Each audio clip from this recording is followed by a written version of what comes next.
आप देख रहे हैं अनहोनी। तो चलिए बढ़ते हैं आज की इस कहानी की ओर। ये बात थोड़ी पुरानी ज़रूर है, मगर आज भी जब कभी मैं इस घटना को याद करता हूँ तो मेरी रूहें कांपने लगती है। दरअसल आज से कुछ साल पहले मैं बस ड्राइवर था। हालांकि अभी भी हूँ, मगर तब मैं एक प्राइवेट कंपनी की बस चलाया करता था। काम ये था कि उस कंपनी में काम करने वाले सारे वर्कर्स को उनके घर से ले आना और काम खत्म होने के बाद घर छोड़ने जाना पड़ता था। मुझे अच्छे से याद है, काम पर वो मेरा पहला दिन था और साथ ही मेरे दोस्त नितिन का भी। वो भी मेरे ही साथ बस में क्लीनर के तौर पर काम पर जुड़ा था। हमारा सारा दिन अच्छे से ही बीता। हालांकि काम सारे दिन का नहीं था, मगर उतना आसान भी नहीं था, क्योंकि कंपनी का कोई स्टाफ 2 किलोमीटर की दूरी पर रहता था तो कोई 20 किलोमीटर की दूरी पर। खैर, रात के तकरीबन 8:30 बजे जब सबकी छुट्टी हो गई तो मैं सबको बस में लेकर उनके ठिकाने की तरफ निकल पड़ा। हालांकि वक्त काफ़ी ज़्यादा भी नहीं हुआ था, मगर बस एक आध लोग ही नज़र आ रहे थे रास्ते पर। जैसा कि मैंने बताया, सबका ठिकाना एक नहीं था, तो सबको उनके पते पर उतारते उतारते कब रात के 10 बज गए पता ही नहीं चला।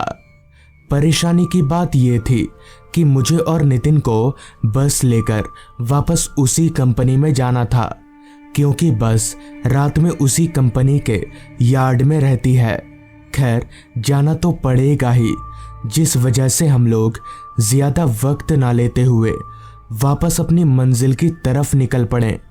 रात काफ़ी हो चुकी थी, जिसका पता घड़ी से कम और रास्ते की वीरानियत को देखकर ज़्यादा लग रहा था। जहाँ थोड़ी देर पहले तक इस रास्ते पर एक आध लोग नज़र आ रहे थे, वहीं अब रास्ते पर हमारी बस के अलावा ना तो कोई गाड़ी नजर आ रही थी और ना ही कोई इंसान। मुझे तो शक होने लगा था कि कहीं मैं धुन में बस चलाते हुए गलत रास्ते पर तो नहीं आ गया। इतने में ही पास की सीट पर बैठे नितिन ने कहा, भाई ये वही रास्ता है ना? कहीं हम लोग रास्ता तो नहीं भटक गए? नितिन की बात सुनकर मैंने जवाब दिया, नहीं नहीं, गलत रास्ता नहीं हो सकता, सीधा तो रास्ता है, गलत कैसे होगा?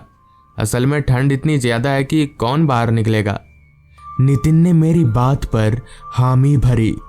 अब हमारी बस एक ऐसे रास्ते पर आ चुकी थी जहां ना तो एक भी स्ट्रीट लाइट जल रही थी और ना ही कोहरे की वजह से कुछ भी साफ तौर पर नजर आ रहा था। बस इतना ही समझ आ रहा था कि अब उस रास्ते के अगल बगल सिर्फ जंगल है। अभी हम लोग आगे बढ़ ही रहे थे कि तभी बस की हेडलाइट की रोशनी में हमें रास्ते के एक किनारे पर एक पेड़ के नीचे कोई औरत बैठी दिखी, जो कि शायद रो रही थी। मगर इस सुनसान रास्ते पर आखिर ये औरत ऐसे बैठकर रो क्यों रही है? मुझे लगा शायद इस औरत को कोई मदद चाहिए होगी।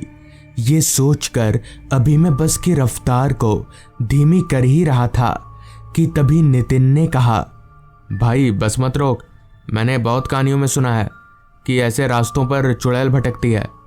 नितिन की बात पर मैंने जवाब दिया, ये सब कहानियों में ही होता है, तू पागल है क्या? हो सकता है इस औरत को कोई मदद चाहिए हो। हालांकि नितिन मुझे बस रोकने के लिए बहुत मना कर रहा था, मगर मैंने उसकी एक ना सुनी और बस को ठीक उस औरत के पास रोका। बस से नीचे उतरकर मैं उस औरत के करीब गया। हालांकि नितिन डरता बहुत था, मगर पीछे पीछे वो भी बस से नीचे उतरा। तभी मैंने उस औरत से कहा, क्या हुआ? आप इस सुनसान रास्ते पर ऐसे रो क्यों रही है? इस पर उस औरत ने कहा, वो लोग मेरे पति को मार डालेंगे, कृपया आप लोग उनको बचा लीजिए। इस पर मैंने कहा, कौन मार देगा? चलिए आप हमें वहां पर लेके चलिए, हम आपके पति को कुछ नहीं होने देंगे। मेरे इतना बोलते ही वो औरत झटपट उठ खड़ी हुई और हमें उसके पीछे चलने का इशारा किया। हम दोनों उस औरत के पीछे पीछे चलने लगे और नितिन भी हमारे साथ आ रहा था। उस औरत के पीछे पीछे कुछ देर चलने पर हम लोग एक पेड़ के पास पहुंचे। उस पेड़ के पास पहुंचकर औरत अचानक से रुक गई। तभी मैंने उस औरत से कहा, कहाँ है आपके पति? कौन मार रहा है उनको? मेरे इतना कहते ही वो औरत एकदम से हवा में धुआं हो गई। ये देखकर मैं और नितिन, हम दोनों की आंखें फटी की फटी रह गईं। हमें कुछ भी समझ नहीं आया कि आखिर अभी अभी जो हमारे साथ हुआ क्या वो सच में था या कोई सपना देख रहे हैं हम। अभी मैं बेसुध सा वहां पर खड़ा ही था कि तभी नितिन बोल पड़ा, यहाँ खड़े खड़े देख क्या रहा है? भाग यहाँ से। नितिन की बात सुनकर मुझे होश आया, जिसके बाद हम दोनों वापस अपनी बस की तरफ भागने लगे। भागकर हम लोग सीधे बस में चढ़ गए। मैंने फटाफट बस में चाबी लगाई और हम लोग वापस से रोड पर आगे बढ़ने लगे। मैं बस चला तो रहा था मगर स्टीयरिंग पर मेरे हाथ पूरी तरह से कांप रहे थे। ऊपर से ये जंगली रास्ता जो खत्म होने का नाम ही नहीं ले रहा था। इतने में ही नितिन बोला, देखा, मैंने कहा था ना बस मत रोक। इस पर मैंने कहा, अरे मुझे तो नहीं पता था यार कि वो औरत चुड़ैल निकलेगी। अभी मैंने इतना कहा ही था कि तभी तेजी से चल रही हमारी बस रास्ते पर अचानक से बंद पड़ गई। बस को ऐसे अचानक से बंद होता देख मैं और नितिन, हम दोनों और भी ज्यादा घबरा गए। मैंने फटाफट 3-4 बार बस की चाबी घुमाई मगर बस ने तो जैसे स्टार्ट ना होने की कसम खा रखी थी।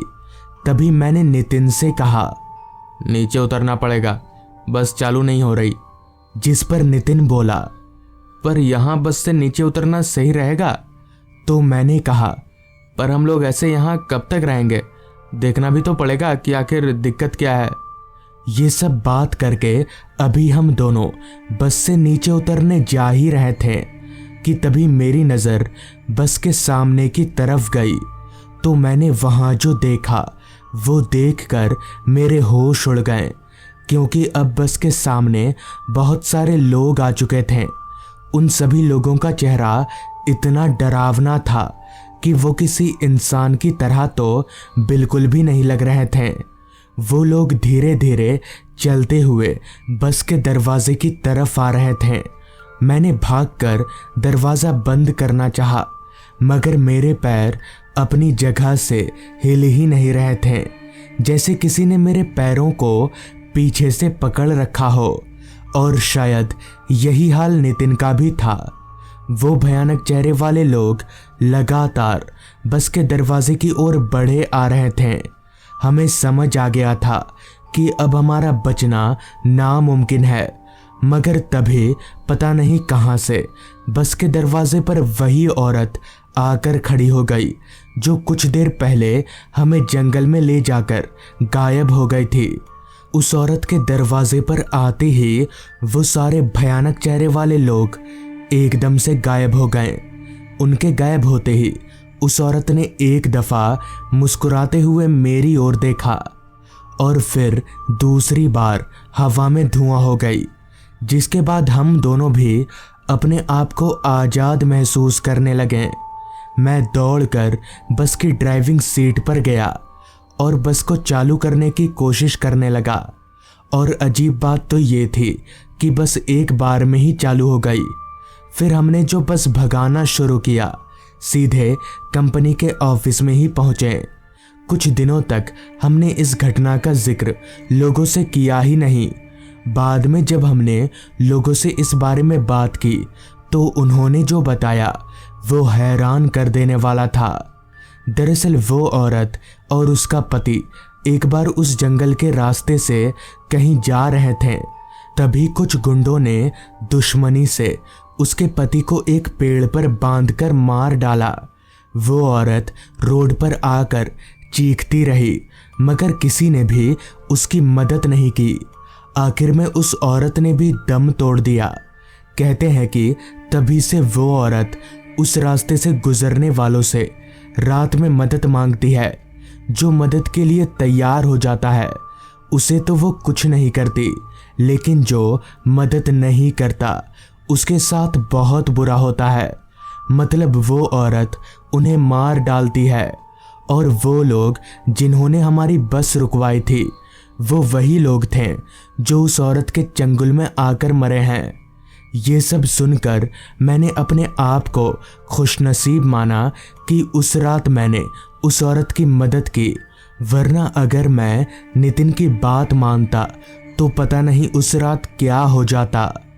तो दोस्तों, ये थी आज की कहानी। अगर आपको ये कहानी पसंद आई हो तो चैनल को ज़रूर सब्सक्राइब कर लें। तो मैं आपका दोस्त आर्यन जल्द ही मिलूँगा आपसे ऐसी ही एक कहानी के साथ।